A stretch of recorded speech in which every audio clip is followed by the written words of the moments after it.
What is up, everyone? Welcome back to Sports with Warbs. How is everyone doing today? I have some exciting news. The Canadian World Junior team has finally been made, crafted after the 2-week quarantine, after getting the players to Edmonton, after everything. It looks like we have a roster that we can talk about. So today I am bringing you guys just a little preview into what the roster looks like, a couple of my thoughts on the prospects playing, who I'm surprised made it, who I'm not. First thing I want to say is the forwards and this whole team is just looking stacked this year. Every single forward on the team is a first rounder, and then there's like a couple of second rounders in the defense, and then the goalies are a different situation. But this team is looking really good. I mean, Shane Wright, who is the next hockey star from Canada, couldn't even crack this team in his first try, which Lafreniere, he cracked the team. I'll kind of get into that later. He unfortunately will not be there, but I'll get it. He cracked the team his first year Byfield. So kind of a surprising cut. I'd say that's only the really big surprising cut that maybe could have made it. But then again, looking at all the forwards, all first round established players, this team is looking pretty good.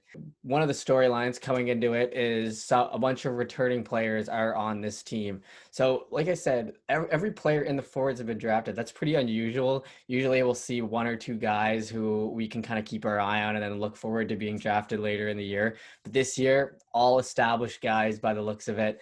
Obviously, it's been a weird year with everything that's happened, but some of the returning guys from that gold team last year, who was actually another beast Canada team: Byfield, Cousins, McMichael, Mercer, Byram, and JV Drysdale. Byfield went second overall to the Kings, obviously, this past year behind Lafreniere. He was a big deal. Canadian guy, played in Sudbury. Last year, he didn't really show up. I mean, Lafreniere kind of did the same thing. His first year, he had 1 point in 5 games, and then he popped off last year for 10 points in 5 games. So I'm kind of hoping to see maybe Byfield will make that move. Usually these guys who make the team young, well, he's not young now, but when he made the team the first time, they don't really get the chance to excel. They give the older guys the chance. Which makes sense. It's World Juniors. It's a big tournament. They need to have their best foot forward. It'll just be interesting to see if he's able to take that leadership role and that next step that a lot of the second-year top prospects do, or if he'll just won't have a significant World Juniors career. I feel like I'm leaning more towards he'll make that step. I mean, we haven't really seen him play that much hockey. We haven't seen anyone play that much hockey. So it's kind of hard to say what it'll be like, but it is his time to prove it to Canada and this large audience that will be watching the World Juniors. Another player I wanted to get into that I didn't mention was Kirby Dach.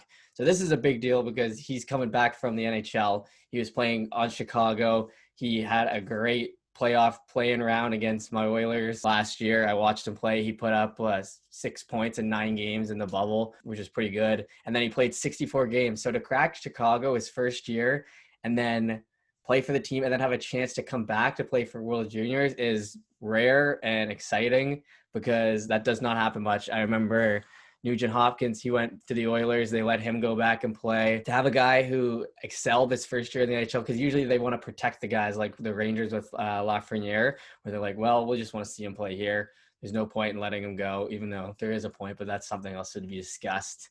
To have Dach on the team, huge boost. It looks like he's going to be playing wing, even though I played center on Chicago. So that's kind of interesting. The other thing I want to say about this team right now is the line speculation is just all over the place. I looked at what Bob McKenzie said. He had his projected lines, a couple forward lines, and then most of the D. And then right before I came on to film this video, it's Friday night, Mark McMaster's put out another set of lines, which affects a graphic I made for the defense that'll go up later. They were talking about making a super line with Cousins and McMichael, but then it looks like McMichael's already moved off that line. So I'm not really sure about the forward lines yet. I think it'll be pretty fluent.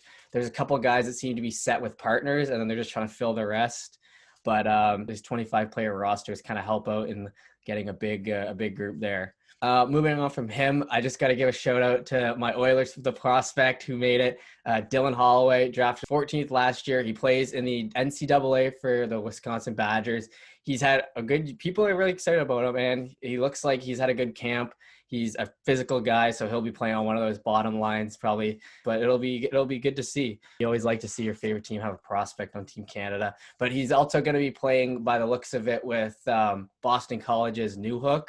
He played on, he got drafted to Colorado last year, I think, or 2019. And he'll be playing with him. Looks like they've gained some chemistry. So that's something to look out for on the lower lines there. And then another forward prospect that I kind of want to talk about is Cole Perfetti. He was drafted to the Jets 10th overall. People thought he was going to go higher. He got cut from the team surprisingly last year. I remember when that happened. They went on to obviously win, so it didn't matter in the long run, but he's going to be a big part of this team. He's a great player. People are excited about him. I listened to an interview with Jay and Dan on their podcast that he did when he was actually in the bubble, and he said that the Team Canada literally was not allowed to leave their hotel room. So that's 2 weeks sitting there with he said the hardest thing was no fresh air. So I don't know how they let their players go through that. And I don't know what that's going to play on the mental toll when the tournament actually starts, but it's absurd. They were in a hotel room for 2 straight weeks, just doing online workouts, probably playing video games, doing whatever. So he did that interview during that period, and he looks like he's motivated.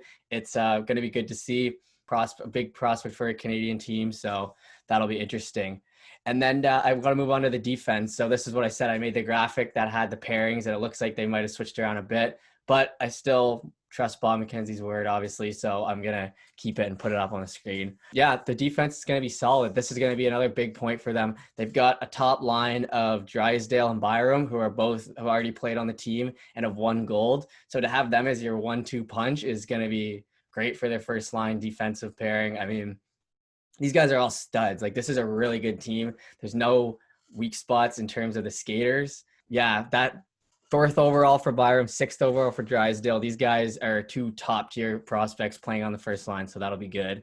Moving on, I kind of wanted to just touch on Justin Barron at Halifax Moosehead. He had blood clots before, and then he got drafted by the Avalanche last year because of McKinnon's word. He's from Halifax, same area as me. He had an assist and a goal in the last game before the cuts. He had a really good camp by the sounds of it. So I'd keep an eye out for him. They have him projected on the 3rd line with Caden Gooley, who is also a pretty good prospect. Keep an eye out for them. Yeah, I'd imagine they would see a lot of ice time as the tournament progresses. In World Juniors, it's kind of, they're able to be more fluent. Who's ever riding a hot hand, it's only one tournament. It's not like it's a full season. So these lines are basically just who's going to be paired more so than like first line, second line, third line. But so finally, I have the goalie position. This is the only weak spot I would say is on the team.